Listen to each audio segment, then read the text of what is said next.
I know you might not think so, but I think some people would find this interesting. So take it away. You've been using an auger, keeping busy. Yeah. So I drill like a 3-foot hole that we drop the tree in. It's been growing in the flower bed for a while out there, the transplant bed. But yesterday I hit a rock at 3 feet. And so I started to we usually would dig them out. But this one was a boulder. And not until we got to about 6 feet wide. Did you decide you weren't going to go any further? Yeah. And it looked like the top to a crypt. It was so, like the size of a... Did to keep digging just in case? It was the size of a coffin. And we broke off part of that half of the top and realized that it's too big. So we just filled in the hole. Well, there you go. Was that a whole day's work? No, that was only an hour, but it took us like 4 hours to realize, we weren't going to get it out. Well, I mean, at least you got stuff to do. At least the weather's been nice. Well, of the 200 trees that we were going to transplant, we got 8 left. That's pretty good. When did you guys start? Like a week ago. It's not bad. Yeah. It's a good average. So today was pretty good. Not too much work. It's 10 a day or better. We were hoping it was going to rain because the trees need rain now that we transplanted them. Supposed to tonight. Well, it was supposed to last night too. They were had thunderstorm warnings and watches for parts of Ohio. That was all north of us. That was all way north of us. Well, yeah, it was supposed to rain here too, but it didn't. Both you guys are outside. Hello, Brent. Hello. How are you? Good. There he is. You were both outside. I'm super jealous. Although to be fair, I worked my entire day on my front porch. Oh, you could smoke out there. Exactly. And I had been trying to reduce my smoking. In the last 3 weeks, I have probably tripled my tobacco intake. Oh. Yeah, it's not good. I didn't realize it until I bought a carton. And then a disappearing carton is a surefire indicator of increased consumption. As far as scene setting, you kind of need that where you are. That's what I was telling Stevie. I said I kind of started this thing, and now I got to kind of keep it. The sign is a nice touch. Maybe what I do is I just take that outside with me. As long as that's with you, I think you're fine. And maybe the 8-ball collection. Look, it's Joel. Joel. Hellas. This is awesome. Hello, boys. Hello. So sorry I'm late for the meeting or the big show. No, that's all right, man. We just started a few minutes ago because I was going to wait till everybody was here, but Stevie started telling stories of him and Don using an auger to transplant Christmas trees. And so I started recording because I thought that was interesting. That's the same story as last time. I didn't remember. Lovely. No, they had started. Maybe you're right. Maybe you mentioned it last time. I guess I wasn't paying attention. Well, we were working on it last time. Right. But now we're still working on it, but there's more to it. But anyway. Wait, Stevie, Brent, you're going to have to watch the show. Sorry. Joel, hello, man. Say, do me a favor. These guys have been with me a couple of times, but you never have. Tell the fabulous audience who you are, where you are, and what you do. Oh, okay. I'm Joel. Hey. I used to play in a band with these guys. Well, yeah, it was a while back, but seems longer than it was. Background almost looks. It doesn't look real. The what? My background? It's a Zoom background. Yeah, it looks like it's a virtual. Yeah, virtual. Until he moves. It was programmed in the application. Mm-hmm. Lovely. Upper Tugfort, right? Tugfort, yeah. Joel, where are you? Kentucky. I'm in Brooklyn. You're in Brooklyn? In the epic center of this madness. Yeah. Yeah, that's why, I mean, not that we don't, love you personally, but I was real excited to have you on because of your proximity to the madness. Well, we're alive. We're okay. I'm glad to hear it. Yeah. I'm glad to hear it. Tell me who you're quarantined with that you're putting fences in your backyard and stuff. Yeah, they helped me so much. My wife and there was some flashes of some appearances on camera. I enjoyed that. I think our cat helped more than my son. How old's your son? He's 12, and he just turned 8 in a quarantine birthday a couple days ago. Oh, right. I saw that. Did you actually bring all those balls into the house? The balls? Or was that the balloons? Were they balloons? Okay, they were so perfectly round. I was like, wow. Yeah. He had a ball pit installed. It's amazing. They don't get, they're not tired of those yet. How satisfied was he with that quarantine birthday? Like all the effort that you went through, did it satisfy him for the most part? Well, it was for her. She's just turned 8, so she's very excited about her birthday. It doesn't matter. We've had several birthdays in this house since we bought it in 2016, and we always had good weather like today. Check it out. Yeah. There's the fence. Nice. There's the fence. That is a fact. No grass though. It's just like it's like a baseball field. Now you just need a Doberman pinscher. Right? A couple To leap the dogs. fence. Yeah. So, I just worry about that. So my oldest son is going to be 16 in July, and assuming this is still going on then, that's not a birthday that we can really fake very well at home. I mean, we'll figure it out, but I get an 8-year-old, that's a lot different, right? Like you can make an 8-year-old happy at home. I don't know. Yeah. That depends on how many parties the 8-year-old has had with, a dozen of their friends. Yeah. We raised the bar a little bit. Yeah, the parties for my kids the parties were way bigger when they were younger. As Five got older, and even as Elliot's gotten older, the parties seem to have shrunk in scope and size. But yeah, 16 is going to be tough. Has he already got his temps? Yeah, he has his temps, and we started out doing driving lessons several weeks ago, but it's kind of dropped off, which is strange. It seems like we'd be doing more of that, but yeah, I don't know. We'll see where we are in July. We've been doing a ton of that. Joel, what do you do in Brooklyn, New York? I'm a technical director of Alvin Ailey American Dance Theater. Since I'm sorry, say that again. 2004. Tell me the name of the theater again. Well, the theater is actually called the Ailey City Group Theater. Okay. It's a not-for-profit organization called the Alvin Ailey American Dance Theater. Alvin Ailey American Dance Theater. Yeah, I've been there a couple times. It's pretty cool. Yeah, Steve saw it back in the day. It sounds cool. Mm. Now, It is are you cool. guys? We have a little of everything in there. So, corporate stuff, dance. It's primarily a dance facility, but, we do showcases, musical showcases, corporate stuff. We had the New Yorker Festival a few times. Nice. Met some interesting people that way. I would imagine. Yeah. Now, so I mean, I'm just trying to simplify this because I'm essentially a moron. So it's an event space affiliated with a dance troupe. It's actually a school. Okay. Sorry. Well, I didn't mention that, but yeah, the students can get their BFA. They're Fordham University students. They get their BFA in modern dance. That's cool. So primarily it's a dance space. I think when Steve was there, you saw like a festival of some sort where they took out the seats and we did like this nut space. I don't know. What was it? Do you remember, Steve? I forget. There's some kind of like acoustic guitar or some music performance going on at the same time. Yeah. We do a lot of that. It's never dull. I'll say that. But when Steve was there, I was freelance. So basically I lobbied for the full-time position. A couple of times they said, no, we don't have the budget for that, but it turned out to be a good thing. They hired me full-time. That's cool. You really wanted to do it. Well, I wanted the job. You want to get paid to do it. I wanted the stability. Right.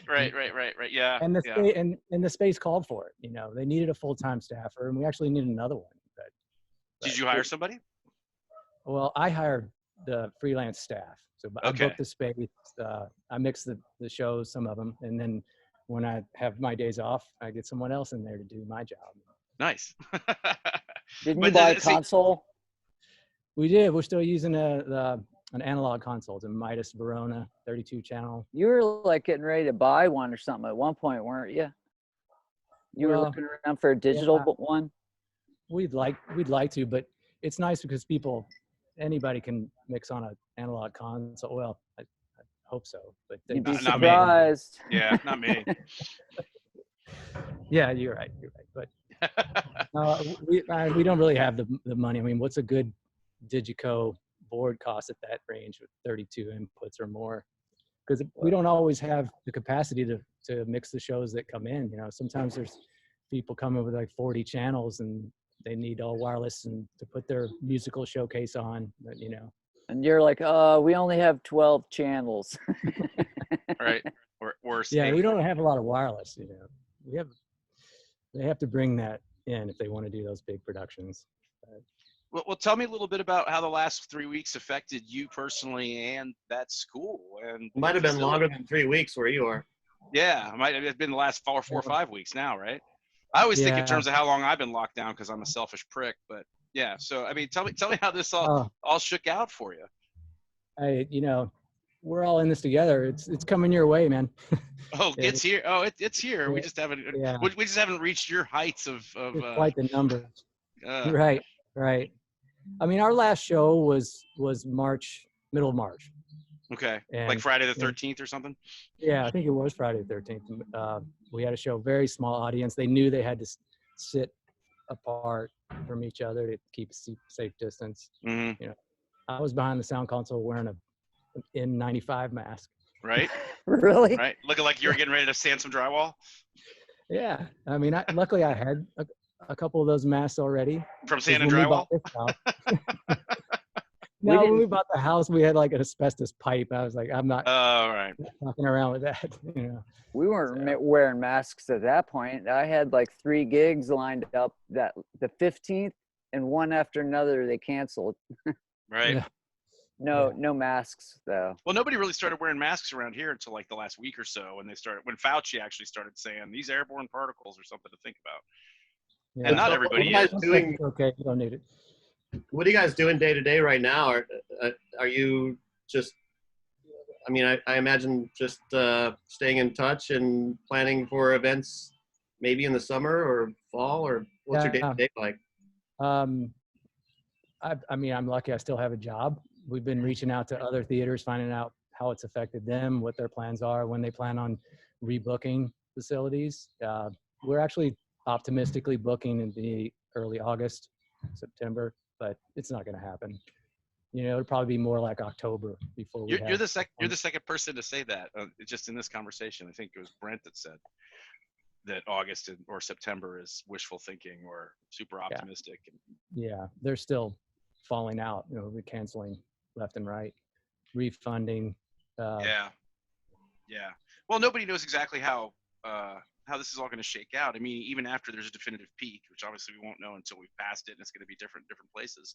Nobody's going to know what the best course of action is to integrate back into something resembling society. I don't think it's ever going to go back the way it was, but you know, things like performances and you know, it's just it's really difficult to say. I mean, I could see a large percentage of the population being uncomfortable going to a theater until after a vaccine was around, you know? Maybe. Yeah. Hey, speaking of performances, I actually have to hop off now because it's Ripley's night, isn't it? It is later, but right now I'm still helping my son. So Joel, before this, I texted these guys that I was going to be late to this call because I'm helping my older son dress up like a priest to go film a scene in the woods for his theater class. Brent, this is super easy. Black collared shirt with a piece of masking tape between the collars. Yeah, Ryan's got it. Need. Yeah. Ryan sewed him a collar, right? No, just a little square on a T-shirt, just like you said, with a black jacket. Yep. But Joel, it's great to see you. Before you go, man, I think it was I watched last week's show. And I was completely entertained by it, and I remember Scott said, "Brent, for posterity purposes, what is it that you do?" And before you could answer, he started talking again. Yep. Yeah. That's about right. I'm sure that was shocking. That was a shocking moment. Joel knows me. So what is it that you do, Brent, before you go? I don't know your job. Wait, what's that? I'm sorry. He wants to know what you do before you go. I don't know what you do, I think. So I write for a couple of magazines that focus on manufacturing and industrial 3D printing. So I travel around and I visit like machine shops that produce parts for aerospace and medical, and I talk to engineers and I learn about all the really smart things that they're doing and inventing, and I write about the processes that they are creating to make really hard to manufacture parts, either like machining centers or 3D printers. So it's a weird nichey thing that, yeah, it's a weird job. Let's see, podcast. Oh yeah, the Ripley's Yeah. podcast. Why don't you say something about that real quick, Brent, and where people can watch it or hear it? Through another weird convergence of events, Ripley's, believe it or not, hired me and a friend of mine to produce a podcast for them, which we've been doing for a while now. And yeah, it's up to about 68 million downloads a week. Just pretty awesome. Seriously? Somehow Wow. we got a daytime Emmy. Wow. Sure how that What? happened. None of that is true. I like the daytime Emmy. I believe the 68 million. Ripley's, believe it or not, it's a worldwide recognized brand. Yeah. So there you go. But Joel, it's great to see you. I'm glad you and your family are doing well. Likewise. Brent, where can we download the podcast? Anywhere where you get your podcasts. Thank you. And it's just called Ripley's, believe it or not. Ripley's Believe It or Not cast. Believe it or not, Right on. 68 million cast. Wussy is the closing song. It's a Music? song by Wussy. Yeah. Someone told me I needed music for this, and I went, no, I don't. Right. All right, good to see you, man. Brent, take care, man. Bye. Yeah. And then there were three. And then there were three. Hey. That just means that we get to focus on you a little bit more. So your last performance was Friday the 13th. You're speaking with other theaters. You're trying to position yourself, and you're talking August optimistically. But you're thinking more like October. Yeah. I mean, as far as the early bookings, we have booked in October already. Okay. So bring it home a little bit. So it's been you and your wife and your two children locked in the house since then, essentially? Well, I haven't been on the subway since then. Okay. We still get out. I mean, we took a car ride to the Rockaways just to walk on the beach, and it was like a ghost town. Right. Which must have been I felt- interesting in and of itself. Yeah, it was. I felt safe. I mean, we walked around, just kicked in the sand, threw the football. There were people walking their dogs. Everybody's wearing their masks, but it's grim, man. It's kind of scary out there. Yeah. What's the sense you get? I mean, obviously percentages are higher there because the cases are higher there. Actually, you know what? The percentages aren't tons higher there because it's such a concentration of people already. I mean, what do you guys got? Greater New York. What is it? Is it 14 million now? I mean, how many people are right there? I'm not exactly sure about the numbers of population, but I know that New York and New Jersey, as of Tuesday, had more than half the deaths in the country. Right. Yeah. I heard they account for a third of whatever's going on. Well, that's the thing that's the thing. The United States is accounting for a third of the world now too. So it's just like, yeah, it's not great.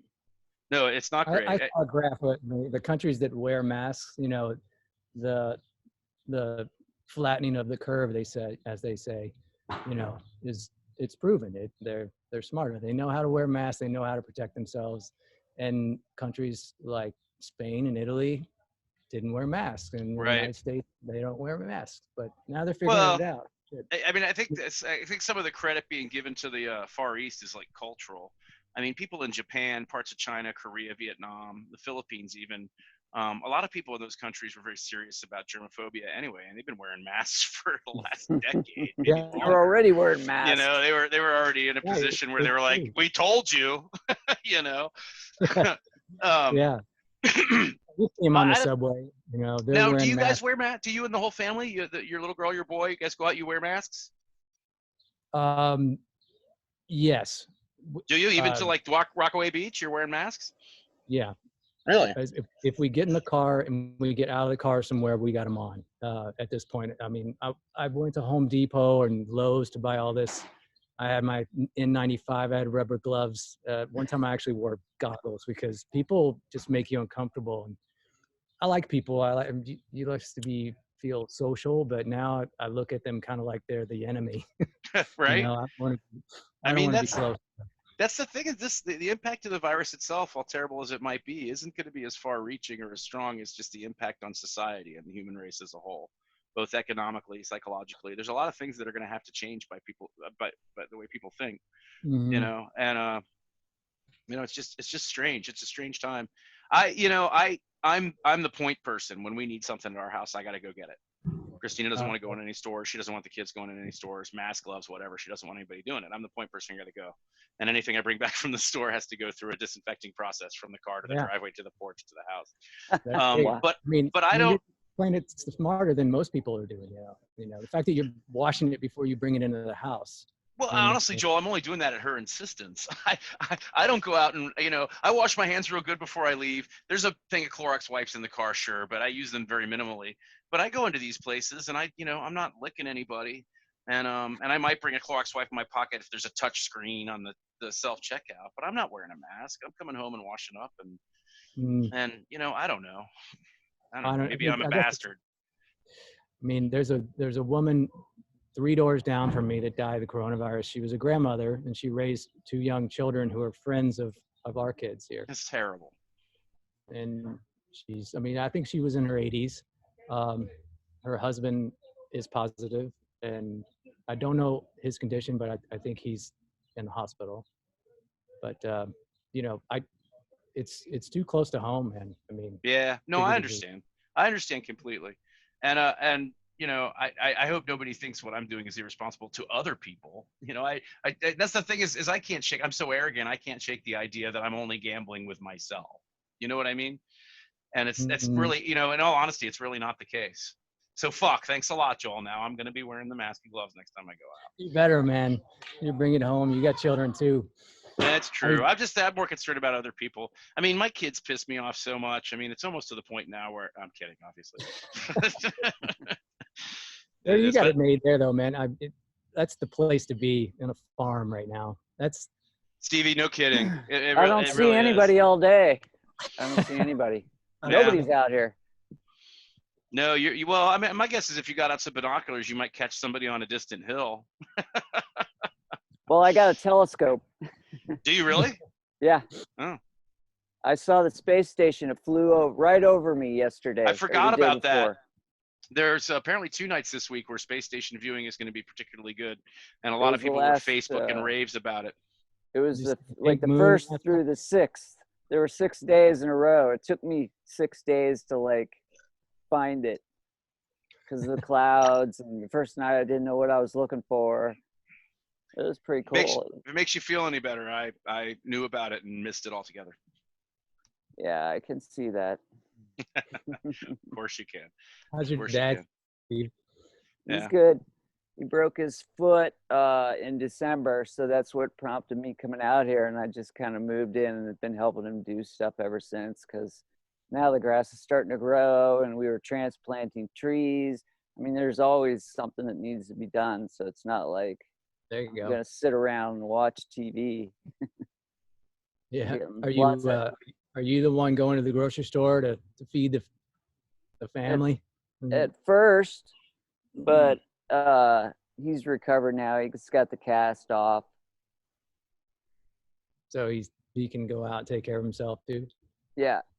Yeah. But you guys didn't assign chores to each other? I'm going to go get the shit? No, not really. My wife does all that. She's the grocery store. She knows exactly what she needs to get. She does the self-checkout, with the coupons. Joel, say your wife's name. Is it Tandy or Tanti? Tanti. Tanti. Tanti. Yeah, I've seen it written, but I wasn't sure how to pronounce it. Yeah, she's amazing. We met on the Brooklyn Bridge in 2003. And the rest, as they say, is history. Yeah, bud. Don's here. Hey, Don. Hey. Hello. Welcome to the beautiful hills of Kentucky. Thank you. It's not only the beautiful hills of Kentucky, it's the beautiful hills of Upper Tug Fork Tree Farm. There you go. In yonder hills of old Kentucky. How's your foot? All better? Good to see y'all. Nice to see you, Don. It's doing well, thank you. Hey, Steve, tell your dad I miss playing drums in his garage. I have the drums set up in the garage right now, actually. Oh, I'm jealous. The next show will be in the garage. Careful what you wish for, Don. We're going to do that. Okay. Good to see y'all. Nice to see you. That reminds me of a story. we were recording something. Steve, what song was it? Let Me Lie to You. No, what was it? That's a Wig song. Where Something at about the, lying. at the end, Where his the mom tire. comes in. She's like, "You like What do you playing think about? Eric Joel?" So what do you think? Yeah. Yeah, the tire. Yeah, Yeah. that was The great. Tired. It should have just been called The Tired. I can't believe it took this long for me to hear it put that way. I've been like, damn it.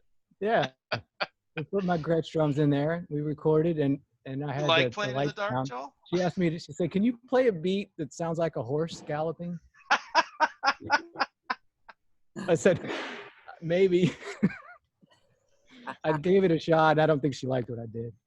She was hoping you had a couple coconut shells to get out, Well, I got Python, baby. right? I have 4 mics out there that I can capture this great, the drums sound so big in there. Yeah. And it's so easy to make them sound good too. Isn't that just all the concrete and wood just throwing the waves back at each other? Isn't that typically a nightmare for audio? Not always. It depends on what you're doing. I guess Yeah. that's true. And I did put a mic down in the oil pit. There's a oil pit there to like change the oil on your car, which is 6 feet down. And I put a mic down there and found out what happens when you do that. Nice. Does it put a layer of muffled echo over the top of everything? It made the drums come out more, and the cymbals weren't as loud. It's like you were all of a sudden hitting the cymbals half as hard. Did your dad install that home change your oil pit in his house when he bought the No, house? my mom did. She used to like rebuild cars. when she Wow. was younger. Seriously. Yeah, we had a Mercedes 63 190 SL convertible, and she took out the engine and rebuilt it, like the whole thing. Joel, have you ever heard this before? We've known Stevie now for 30 years, and I've did heard not damn know near. this. I've never heard. It seems like something like that. If my mom like rebuilt cars and was working on vintage Mercedes convertible Right. sports cars, that's something I would tell people. It's not something that I'd wait 30 years to just kind of throw out in a different conversation. Yeah. I don't know, it seemed normal to me. I mean, in high school, she had the engine spread out all across the basement. Wow. Down there with Impressive. like soda water and what's it called, navel jelly and toothbrushes and stuff, cleaning stuff off of engine parts. Yeah. Watching Now we know what Jeopardy. it sounds like when you put a nice microphone in there. Has an oil effect. Those early recordings when you did those recordings when you did everything separate like that with Joel's drums and stuff, a lot of those stuff were really good, and I have none of it. I was looking around the other day. I've got Glaze Malaise and like my iTunes, and I have nothing. I have none of the early stuff. None of it.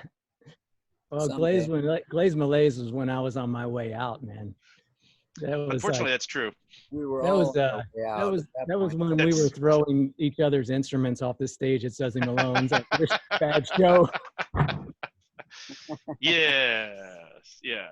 Or just our instruments at each other. days. Yeah. It was fun while it lasted. Either you boys wish Dana a happy birthday this week? No, I didn't know, but I will. Happy Yeah, birthday, I Dana. will. Happy Facebook birthday, style. Dana. Yeah, which is the only reason I knew it was her birthday this week, honestly. So That's how Facebook works. it's the best thing. In my opinion, it's literally the only really great use it has is remembering things like people's birthdays. And if they have kids, Dave Scheid has a kid now. Do you remember the baby's name? Because I love it. What is it? Shit, I can't remember. I even told him. The middle name's Bebop, literally Bebop. Right. Who is it? Sydney, Dave Scheid. Yes. He was. Do you remember Dave Scheid, Joel? I remember the name, but I'd have to see his face.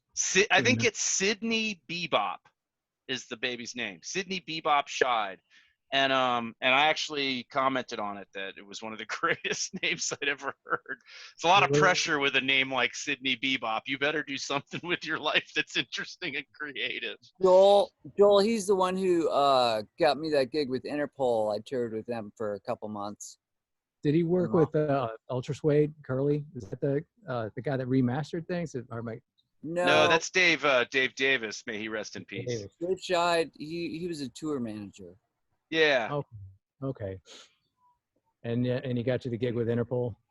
He was the Interpol tour manager at the time. Nice. Stevie set my wife up with a backstage pass to see Interpol, and I had to miss it because I had to work. Oh, that's all right.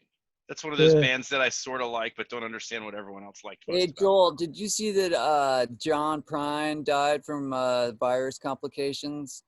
And Yes. this guy that one of the owners at Motor, Chris Barrios, his dad was John Prine's drummer in the late 70s and early 80s. Mm. Yeah. Yeah, it's been a bad week for music. We've lost a lot. I think Been a bad week for people, man. Yeah, it's true, man. In general. Well, we went through this 100 years ago. My grandfather used to tell me he got sick for like 3 months or something, but life went back to normal. I don't know that it's ever going to go back to. Well, I don't know. I mean, I guess it depends on how you define normal and what your life consisted of. But I feel lucky to still have a job. I just think all of this is going to create a more economically precarious position for a lot of people. Well, what was Chris Rogers saying about the economy out in Arizona? Oh, he was just talking about how he couldn't believe how much it was booming, like last year, the year before. He said that he'd never seen such growth and such hubbub and such positivity, and then he'd never seen such a boom town collapse in such a short time period. He said it was just like, like I guess construction sites are abandoned, no one's on the streets. It's just, he's never seen it collapse so completely. What's funny is that, and I say this every time I'm on one of these things, is that, I work for a company that sells real estate software, and the real estate market seems to just be doing its thing. It does not seem to be, like Cincinnati, this time last year, there were fewer active listings. So we're on an upswing somehow. I wonder about how that's going to affect New York as far as the real estate. Well, you guys are under, I think in New York, I don't really understand it, but there's like a cease and desist, like real estate was deemed inessential or something by Cuomo. I don't know. I know they're not allowed to make cold calls, which is what our software does, but it's not stopping agents from making warm calls, like they say. How you guys doing? I just wanted to see how you're doing, But it's weird, I'm of the mind that the economy has to keep moving. So we're as much as possible. We're trying to be careful, but we're as much as possible trying to do what we normally would do, eat out a couple times a week with carry out or whatever, go to the grocery store when we need to, I mean, people are talking about holding off on paying their bills and stuff because they're not disconnecting people and they want to save some money. But my whole thought is do what you normally do. Make it move like it normally does. Have any of you guys been to the grocery stores in the last couple of days since they started like limiting the number of people going in? Yeah, I went to Home Depot. I had to get grass seed and something else because I'm doing what I normally do, Joel. I'm seeding my lawn. Yeah, I could use some of that. Yeah, no, but my wife did that. She loaded up and waited in line for 45 minutes. Yeah, and it's standing 6 feet apart from people, and they wouldn't let more than 100 people in the store, which was good because once she was in, she could shop. She felt comfortable, and she got what she needed, and she got out. And we bought about 2 weeks worth of food.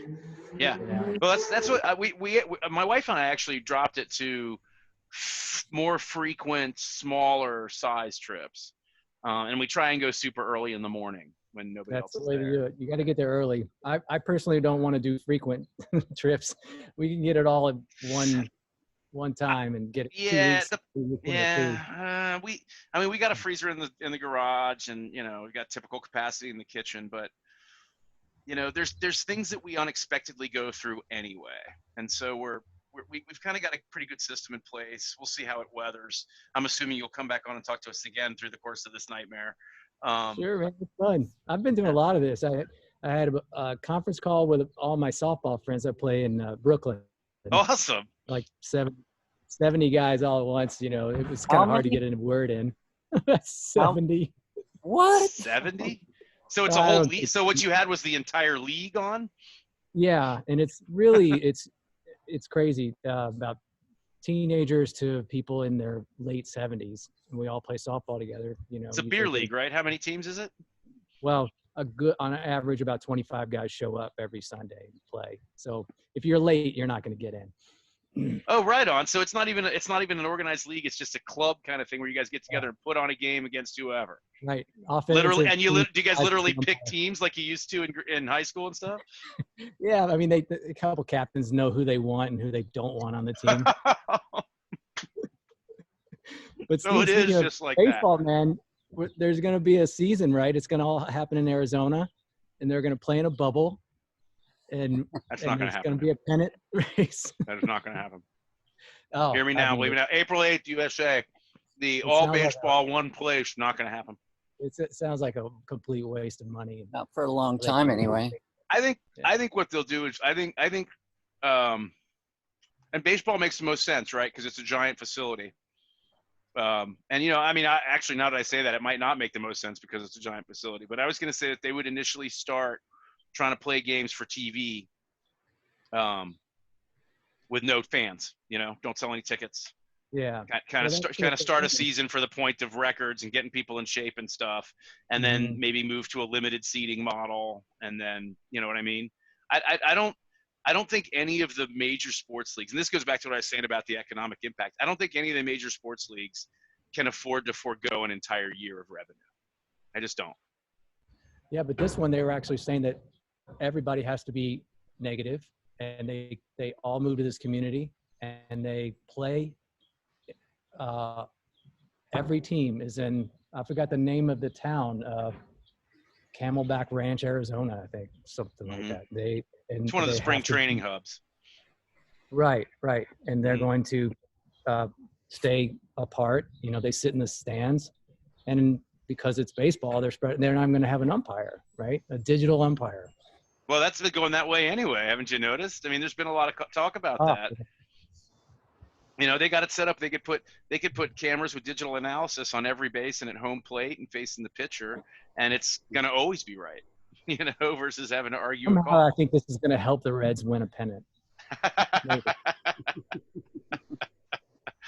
We'll see. No matter what anybody says, they're definitely closer to a championship than the Bengals. Now, you didn't pick up a New York team. How long have you lived in Brooklyn right now? You said you bought that house at 16, but you've been up there a lot longer than that, Joel. I moved here in July of 2001, a couple of months before. It was like almost a month before 9/11. Yeah. And I had a job in Hawaii, like a low-budget movie in Hawaii in August. So then September, I came back to this. And to be honest, it happened. I don't remember being as scared as I am today with this, though. Yeah. Because we were attacked and created a war. We retaliated or whatever, but we knew who hit us. Now this is like, well, it was a single event. It wasn't an ongoing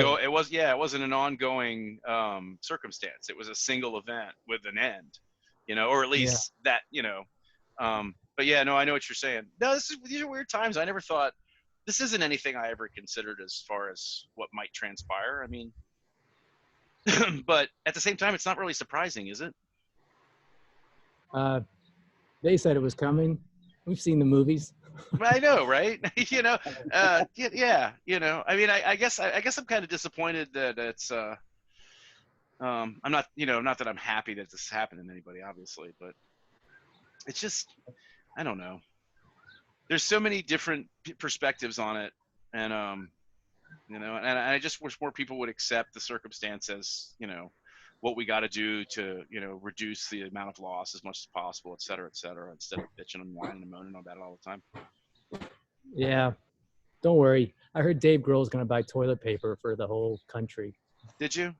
I heard the federal government was going to give every tax-paying adult $1,200. I don't think that's true either. Yeah, I heard that rumor too. I think that check will come in the mail. Yeah. I don't know. I did see one thing that suggested that the way this $1 trillion stimulus package was set up, we'd each get $1,200, but our ultimate tax liability based on the recouping of the money that they put together in Congress is going to be $18,000 for each person. So I don't know. I don't know the numbers, but in all honesty, the way this administration is, it sounds about right. It's believable. I've got a 2-minute warning, boys. Joel, you'll come on and do this again, right? It's been fun. We were talking last week, and you probably remember because sounds like you watched it, but we were talking about the possibility of trying to do some recording where we're sending tracks around and stuff. And I don't know if you told Well, I Steve or sent not. something to Scott a month ago and still haven't gotten anything back. Just one track. Correct. That's correct. That's correct. And it wasn't a month. It was like 3. Okay, fair. Yeah, it was a month. Now that you mention it, it was a month. Priorities. Yeah. Well, do me a favor. Do me a favor. Send me what you have now, because you told me you wrote a bass line for it. Send me what you've got now in the same format you did before. I'll block it in, and before we talk again, I'll send you a track. Deal? Deal. I bought a V drum set so I don't drive the neighbors crazy. I could still play some drums if you want to send something my way. That's what I'm suggesting. I'm suggesting Man. that it wouldn't hurt to have multiple heads involved in this concoction. Yeah, Electronics. Brent's okay with that. I don't want to ruffle any feathers. You got GarageBand or some other kind of record? Oh, you've got something way better than that, don't you? Sure. Yeah, I could play a little garage band. Well, Yeah, I mean, actually, seriously, you got like guy that Audio sold Desk or drum- something, right? Yeah, I mean, GarageBand works. It's all the same. But Yep. the guy that sold me the drum said he wish he didn't now, because he's Yeah. Right, stuck in without a the house. doubt. Yeah. Joel, it was. Hey, man, I'm gonna before I get you cut off, I just want to tell you it was really great to see you. Please do this again, okay? Thanks, Scott. Yeah, Good and seeing you. we've got numbers now. We keep in touch. And Stevie, you know, I don't care as much about you because I see you a lot more often. But it was wonderful to see you again. It was nice to have your dad as a guest. That was one of the best things that's ever happened on one of these. Yeah, Tell him I said thanks. You guys have a good night, okay? You too. take care, man. Bye.